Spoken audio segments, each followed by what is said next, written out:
Hello class, welcome to Transfer 101, a guide to transferring to a four-year college. So first we're going to review some transfer basics. We'll go over a transfer timeline. I will give you some guidance for getting started with the transfer process, and then I'll give you some final advice. Okay, so let's start with some basics. What is a transfer student? So a transfer student is a college applicant who has already completed college credits before entering a degree program, normally a bachelor's degree program. And although a transfer student can refer to any student who has completed college credit, from an admission standpoint, it is usually a student who will have completed over 24 credits of coursework at the time of enrollment. So if you are transferring to a college and you've only completed, let's say, 12 or 18 credits, it's possible that they will still consider you to be a freshman. But once you have taken over the 24 credits, they will then refer to you normally as a transfer student formally. So as stated a moment ago, a transfer student is normally someone who transfers from a two-year college to a four-year college to get their bachelor's degree. So what is a bachelor's degree? Well, simply put, a bachelor's degree is a 120 credit degree program that consists of a student taking roughly 40 classes.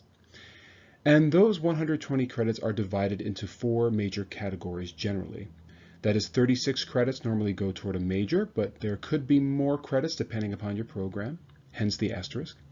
18 credits go toward a minor, 30 credits toward general education or liberal arts classes, and then only about 36 credits toward electives, or really anything that you want to take at the school. So when you transfer from an associate's program to a bachelor's program, some courses will count toward your major, your minor, gen eds, or electives. So an associate's program is usually about 60 or so credits, a bachelor's degree program about 120.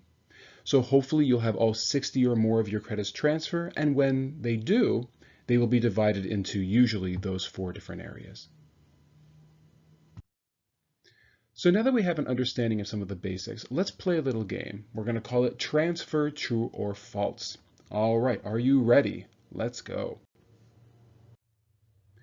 So true or false, I can transfer 120 credits to a four-year college and they will just hand me a bachelor's degree. In other words, I could take 120 credits at Dutchess Community College, transfer, and they'll just hand it to me. True or false? All right, you got your answer? All right, what is the solution?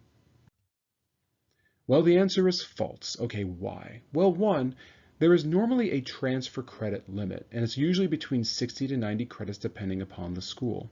So you could transfer between 60 and 90 credits from Dutchess Community College, but then you'd have to take the remaining 30 at the four-year. Two, there are residency requirements, meaning that you have to take a certain amount of credits at the degree awarding school. So if you were to transfer to SUNY New Paltz, they would say, well, you'd have to take a certain amount of credits at New Paltz in order for us to grant you your bachelor's degree. And thirdly, you will have to take upper level or 300 to 400 level courses in your major, most of which are not offered at a community college. So community colleges usually offer freshman and sophomore level classes. So when you go to the four-year, you're going to have to also take upper levels. All right, next question. True or false? When I transfer to a four-year college after earning my associates, it will only take me 2 years to earn my bachelor's. Right? That is, I put in 2 years at a two-year institution, another 2 years at a four-year, 2 plus 2 equals 4, so I'm done, right? True or false? Well, true and false. That is, if you plan your degree wisely, it should only take you about 2 years to complete your bachelor's degree after transferring. And this is why it's so important that you collaborate with an academic advisor who can help you to plan your degree wisely. However, if you apply to a more specialized program like engineering, architecture, or fashion design, or to a strictly sequential program where you are missing prerequisites like computer science, it may take you longer. So while you're at DCC, plan your degree wisely, take care of those prereqs, and understand whether you are interested in a specialized program or not. Next question, true or false? When I am admitted to a four-year school, I can get into whatever major I want. right? So once I'm admitted to SUNY Binghamton, I can just choose whatever major I want. True or false? False. That is, most, if not all, four-year colleges have what are called open majors and restricted majors. Thus, you may be admitted to a college, but rejected by an academic department. So for example, at the University at Albany, SUNY Albany, if you are admitted to the school, it doesn't necessarily mean that you're admitted to the major that you want. So for example, business is a restricted major where you have to take certain courses and have a certain GPA to get into it. So when you're researching schools, make sure that you understand whether your program is open or restricted.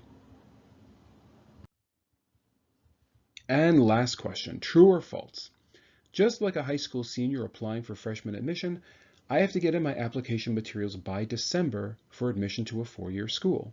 True or false? False. Now, it does depend on the school, but normally transfer admission deadlines are between February to June for fall admission and October to December for spring admission. And some schools also have what are called rolling admission policies for transfer students, meaning that they will accept them up until the first day of classes. So as you can see, you're usually granted about an additional 2 to 3 to even 4 months to apply to a four-year school in comparison to a high school senior. All right, so now that we've concluded our game, let's talk about the transfer timeline. So the questions you might be asking yourself at this point is, well, when should I start thinking about transferring? When should I apply to these four-year colleges? And who can help me and where can I go to get assistance? Well, let's review our timeline.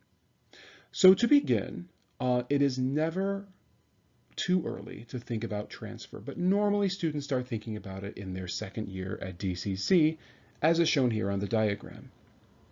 So as you are entering your second year at DCC, what should you be doing over the summer?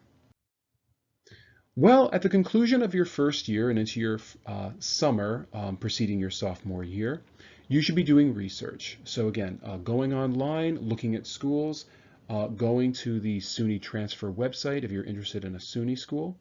And there's also this time that you will find that most schools have tours and visitations. So you should be researching and visiting schools.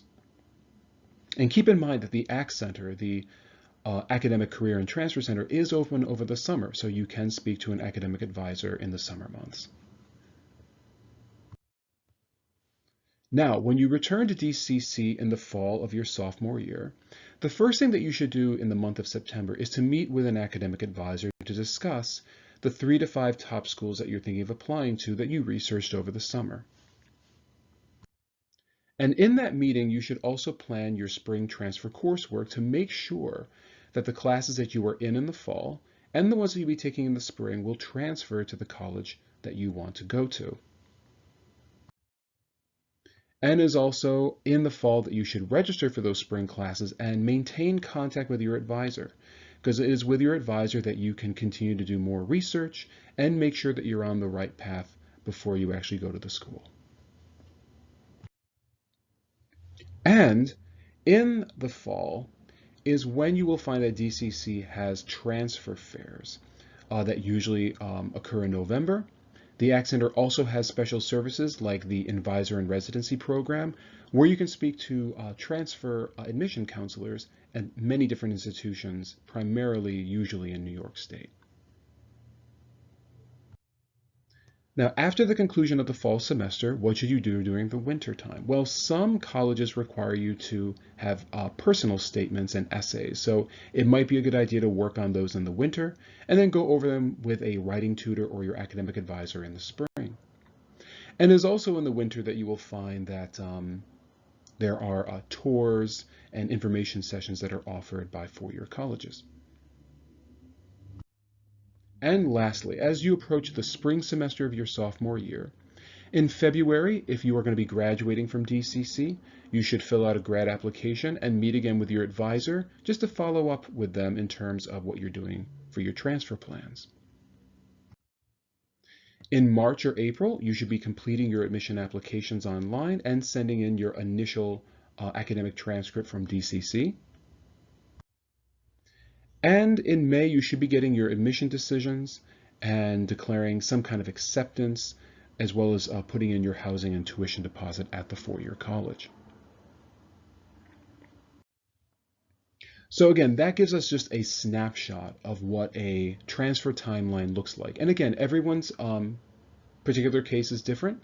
So you might have to be doing this in your first year instead of your second year, depending upon your program. All right, so here is some guidance for getting started. Now remember, next week you're going to be doing some research for transfer schools, so this is going to be very helpful. So what's the first thing that you should do? So the first thing that you should be doing is research. And if you plan on going to a SUNY school, make sure you go to the SUNY Transfer website, where there are a great deal of resources that will help you out. So go to the school's website, check out their admission page, look at what the requirements are, take a look at the programs of interest, make sure it's not a restricted major. The second thing you should be doing is going to the website and researching curriculum plans. That is the actual outline of courses that you have to take in your 4 years, and kind of see like where you fit. And be sure to talk about these curriculum plans with your academic advisor. They can help you out. And as I mentioned, at some point, of course, you will have to apply for these schools formally by going online. There is a very easy to use SUNY application that you can use for the SUNY schools, and common application for all of the other schools outside of the state or private schools. At some point, you're going to want to order transcripts from DCC, and some schools even require you to order them from your high school. And after you received your admission decisions, remember that you will have to commit to one of your schools by putting down some kind of deposit and by completing a FAFSA for financial aid. All right, so here's some final advice that I would like to share with you. The first bit of advice I want to share is this: start now. That is, as I mentioned a moment ago, it is never too early to think about transferring. So even if you're in your first year, it's never too early to start thinking about it. Secondly, educate yourself. Again, don't go into the transfer process blindly. Do your research, look into the schools, know exactly what it is that you want from your 4-year experience. And I highlighted advice points 3 and 4 because these are immensely important. Be a smart consumer and advocate for yourself, and be persistent. Be aware that transfer admission counselors are in many respects like salespeople. They want you to go to their school. And sometimes they will not be completely honest with you about the realities of their college. So make sure that you are a smart consumer, that you know that it is worth the money and the time and investment to go to that college. Again, advocate for yourself. And be persistent. You know, if people are not getting back to you to answer your questions, make sure that you send follow-up emails or follow-up phone calls. Again, no one's going to advocate for you. You have to do it yourself. And lastly, I would say visit schools. Colleges often do a very good job making their schools seem great via websites and via brochures and swag. But again, it's really not until you're there that you get a feel as to whether you belong there and whether you'll be happy there or not. Questions or concerns? Let me know. I am here to help. Your academic advisor is here to help. Don't do it alone. We are here for you.